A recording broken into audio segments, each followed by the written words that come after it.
Today, we are talking about how to configure IPv6 address. You can configure it either manually or automatically. With manual configuration, you need to manually configure the IPv6 address, DNS, and the prefix of a terminal in a static way, just like what we do with the IPv4. Manually configuring IPv6 addresses is complex. 128-bit IPv6 address is 4 times longer than IPv4 address. Thus, users are advised to choose automatic configuration if it is possible. Automatic configuration is classified into 2 types: stateless address method and DHCPv6 method. Stateless address method is also called SLAAC. However, DHCPv6 method can also be classified as either stateless or stateful address auto-configuration. When a terminal uses stateless address auto-configuration, the interface's ID of its IPv6 address is automatically calculated and generated by the terminal itself.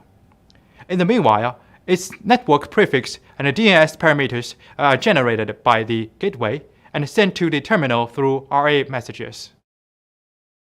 When the terminal uses DHCPv6 stateless address auto-configuration, the IPv6 address is generated by itself in stateless way.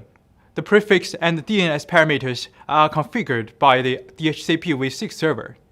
When the terminal uses DHCPv6 stateful address auto-configuration, the DHCPv6 server allocates the IPv6 address, prefix, and the DNS parameters to it. Here, we introduce one of the modes in DHCPv6 stateful address auto-configuration, which is DHCPv6 EUI64. When a terminal uses this mode, the DHCPv6 server calculates the interface ID of the terminal's IPv6 address based on the terminal's MAC address. Then it generates the IPv6 address of the terminal based on the locally configured network prefix on DHCPv6 server. After that, it allocates the IPv6 address to the terminal. For now, the Android operating system does not support this DHCPv6 address auto-configuration mode. When terminals with Android OS exist on the network, we need to use stateless address auto-configuration. Earlier, we mentioned a specification called EUI64.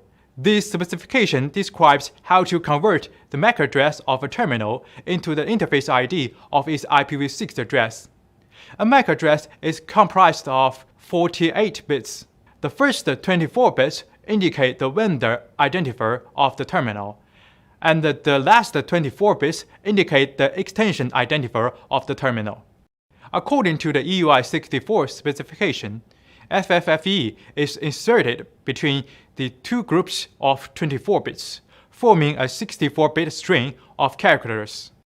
Then, the 7th bit in descending order is changed from 0 to 1, generating a 64-bit interface ID. Finally, the interface ID and the 64-bit prefix form a 128-bit IPv6 address for the terminal. This is how EUI64 converts the MAC address of the terminal into the interface ID of its IPv6 address. That's all for today. Thank you for watching.